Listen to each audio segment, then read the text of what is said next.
Yeah, I found it really tough to try and encapsulate every kind of music, everything that's educated me musically down to 5 songs and 5 bands was very, very tough. I could have easily chosen another 5 songs, but today these felt like the 5 most important songs that make up our musical DNA. The first one I'm going to choose is a song by Guns N' Roses, and it's a song called Coma. And this is the last song on Use Your Illusion 1, which was Guns N' Roses' foray into like double albums. And as with Guns N' Roses doing everything to the max, they released 2 double albums at the same time. So the reason the song Coma has been so important to me over the years was the writing of that song is so complex. You know, Guns N' Roses were the kings of simplicity when they had a song like Sweet Child of Mine or Paradise City. They were so basic and kind of, yeah, just basic anthems, you know, that were very simple that anyone could kind of play. And a song like Coma was 10 minutes long. And for a 9-year-old me or a 10-year-old me to hear a song that was, I didn't even know you could write songs that were 10 minutes long, and I completely fell in love with that song, and I would listen to it over and over and over. And it was the first kind of complex music that I'd ever listened to. Up until that point, you know, it was pop music, things I would hear on the radio.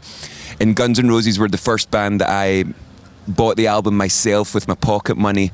And that was the first song where I thought, I've discovered a whole world that I had no idea existed. Hey, you caught me in a coma, and I don't think I wanna ever come back to this world again.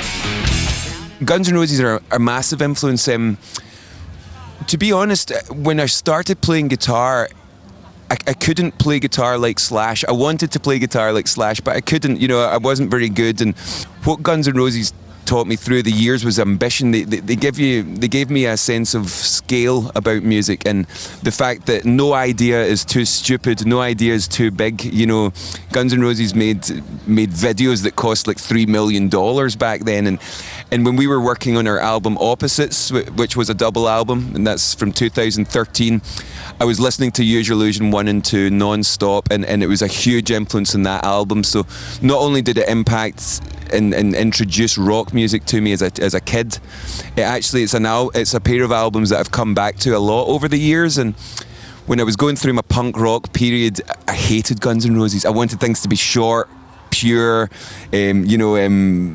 just no embellishments, no kind of fanciness to it. So I went through like a 5 to 10 year period where I hated Guns N' Roses, and then when I came back to it in my late 20s, I was like, wow, I was right, I love it. And so yeah, so Opposites, our album Opposites is definitely inspired by Use Your Illusion 1 and 2. So much so that I have a Use Your Illusion tattoo in my arm. So Guns N' Roses, thank you. Thank you, Guns N' Roses. The second song I'm going to choose is Beach Boys' God Only Knows What I'd Be Without You. It's a lyric I have tattooed in my chest, and it's a song I just remember hearing for as long as I've been alive. I just remember hearing the Beach Boys, and I think we all do. Before you even become conscious as a human, I think you know a Beach Boys song and you can sing along to them. So the important song to me was God Only Knows, and I love how odd those pop songs are. You know, Beach Boys, they're very they make you think that they're these really simplistic songs with just a couple of chords, but really they're impossible to play and very, very complexly written. You know, they're composed. They're not just written. These songs are composed. I'll make you so sure about it. God only knows what I'd be without you. It was me and my wife's first dance at our wedding. We danced to God Only Knows. I have it tattooed, and I have fond memories with my mum and my dad growing up listening to Beach Boys, and it's a song whenever I hear now, it kind of makes me sad as well as happy. You know, it brings a lot of memories back, and I miss a lot of people when I think about it, but that's the beauty of music and the beauty of a song like that, which just, you know, it's kind of an anti-romance song. I like the fact that it's a romantic song without being obvious, and it's kind of that way like all true love is, that it's not as simple as just I love you, I need you. There's more to it than that, and I love the fact that that Brian Wilson just found the perfect way to melodically and lyrically put that all together. And I think the Beach Boys as an influence on the songs I write, it's the harmonies and everything. Like, we're a three-piece rock band, but we've always wanted to have the harmonies of the Beach Boys and wanted the power of rock bands, but with the vocals of the Beach Boys. That was my original mission for our band, was to be Pantera meets the Beach Boys. And don't get me wrong, we're nowhere near that, but that's what I wanted. I wanted the sweetness of the Beach Boys with the aggression and the vulgarity of heavy music and abrasive music. So the Beach Boys are still a huge influence, and that song is still something that I find inspiration from, even though I've known the song for my entire life. The third one, so another song that I guess is an essential track for Biffy Clyro is Black Hole Sun by Soundgarden. And I guess in the last few weeks I've been thinking about Soundgarden a lot because Chris Cornell passed. It's really sad, and it's affected actually all of us a bit more than we anticipated. Even I felt so sad when Bowie and Prince left, but they felt like aliens. They felt like people that had always been here, like bigger than just humans. But when Chris Cornell passed, I think we felt it quite close because we've just been playing some shows with Soundgarden, and it was strange. But the song Black Hole Sun, when we were at school, myself and Ben, for our first ever music exam, I learned how to play Black Hole Sun. Black hole sun, won't you come and wash away the rain? Black hole sun, won't you come, won't you come? I ended up getting a B. I should have got an A. We played Black Hole Sun, for fuck's sake. But I ended up getting a grade B for singing and playing guitar to Black Hole Sun. And again, it was a real introduction to me that songs don't need to be written a certain way. You know, Black Hole Sun, again, is a song that feels like a pop song, but really, if you try and play it as a guitarist or sing along, it's so odd and really, really unique.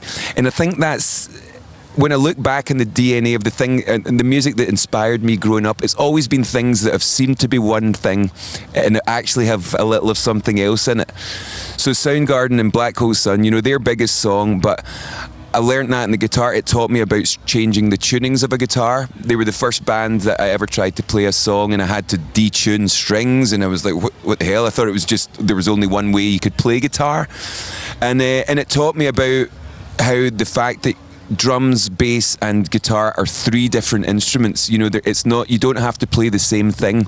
You know, as a songwriter, it's important to recognize that a song isn't just one idea. A song is actually a collection of a few ideas made to sound like one thing. And Black Hole Sun taught me that more than anything. But I'm still pissed off that I got a B. Should have got an A. I'll never live it down.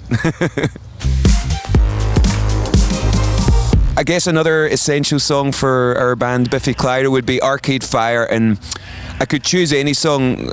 I'm going to choose Wake Up, which is probably an obvious song to choose, but we went to see Arcade Fire, or we were lucky enough to see Arcade Fire in 2003 at a festival, and we managed to get on side stage, and as soon as they started playing this song Wake Up, and they all started singing, they all started playing, and it was one of the most spiritual moments I've ever experienced watching any band or listening to any music. I had no idea what to expect, and these 8 guys, I think there was maybe 9 of them at that point, and just singing at the top of their lungs, it was honestly a religious experience, and it taught me at that point.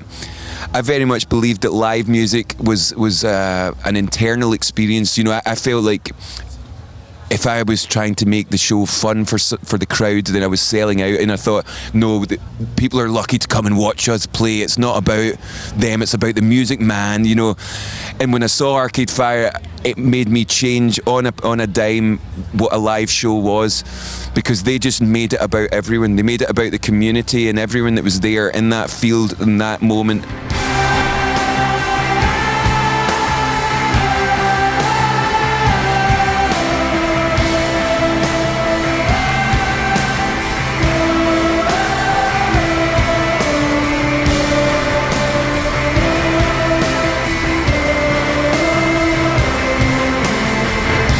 It was bigger. It was just bigger than the people on stage, and I think their songs have lent themselves to that over the years. I think their music, more than any other band in the last 10, 15 years, is about the community, and it's about singing things together. And as soon as they started singing The Woes and Wake Up, it made me change how I thought of writing songs and the kind of band I wanted us to be.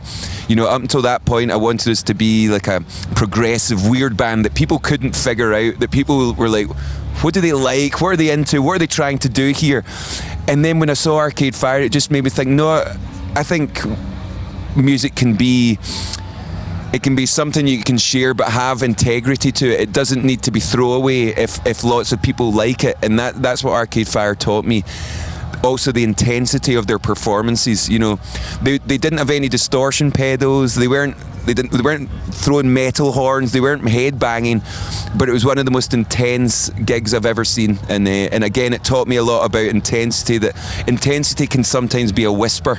You know, intensity doesn't need to be someone in your face, getting in your grill or shouting at you. Intensity can be someone whispering in your ear. And all of us, after watching that show, it changed our life. It honestly changed our lives. There's very few bands that can do that. We saw it at the Drive-In back in the day, which was an unbelievable punk rock experience, but Arcade Fire, it was a religious experience, and everyone felt it. That's what was so pure, great and amazing about it, because there wasn't people that had seen them before. No one was standing going, yeah, I've seen them and they were better last month. It felt like the first time we were getting to see this weird band from Montreal, and so everyone was just like like that, and it was glorious. So we all shared in that, and it's a moment that we still talk about as, you know, as friends. It's an iconic moment for us as a band and as friends. So I guess the last song I'm going to choose is going to be On Sight by Kanye West from the album Yeezus. I didn't want to just choose rock bands from when we were growing up. You know, there's been a lot of music in the last 10 years that has really inspired me and kind of it changed my view of music. And I guess, surprisingly, Kanye West's album Yeezus was one of the only albums that's blown me away in the last 5-10 years. And I think it's a more punk rock record than any record with guitars in the last decade. The song I love on it so much is the opening song, On Sight. And I know she like chocolate, man. She got more niggas off than Cochran, huh? On sight. On sight. How much do I give a fuck? Let me show you right now before you give it up. It doesn't really seem to have any drums. There's no instruments. It's just a sound. It's just like a frequency pulsing, and I think it's so abrasive. It's so out there for a pop star to come out with a record that really has not a lot of melody. The ideas are kind of all over the place. I feel like my theory is, and it's probably not time for theories, but I feel like hip hop has reached this kind of progressive rock phase. You know, after starting in the 80s and all that, I feel like they're hitting, you know, rock and roll started in the 40s or 50s, and I feel like hip hop is reaching its progressive phase where all rules are out the window. And I feel like Kanye is one of the first people to really pursue that, and to have songs with, you know, a hip hop song with no beats. That's, you know, like, to me, that's what hip hop was, and he's just throwing the rules out the window. And as I say, that album I think is I think it will be a masterpiece. I think in 20 years people are going to pinpoint that as a record that really changed a lot of things, changed pop music. I don't think Beyonce would have released an album like Lemonade without Yeezus. I know that our last album, Ellipsis, wouldn't have been the album it was without Yeezus. Rather than pursuing distortion through just guitars or wanting to make songs with just guitars, it made me think you can make a keyboard or a synthesizer sound as abrasive and as ugly as a guitar can. And again, it taught me a lot about heaviness, about intensity, that it doesn't need to be someone tuning a guitar down low or like just big walls of amplifiers to be an intense sound. And so yeah, it influenced, I guess you can hear it in songs like Friends and Enemies on our record, and even Rearrange. You know, we took the idea, some trap beat ideas, and I think it's something that we'll embrace a lot more from now on.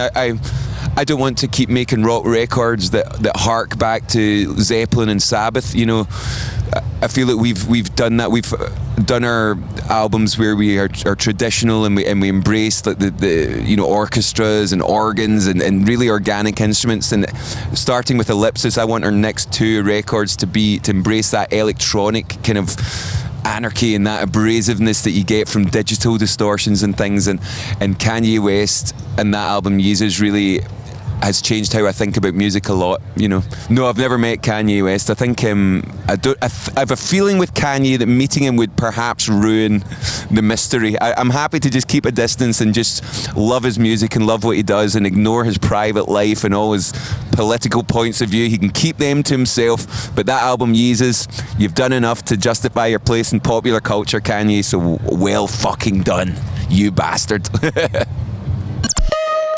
Hey guys, if you like what you've seen, please leave a comment, give a thumbs up, do whatever you need to do. It will be appreciated.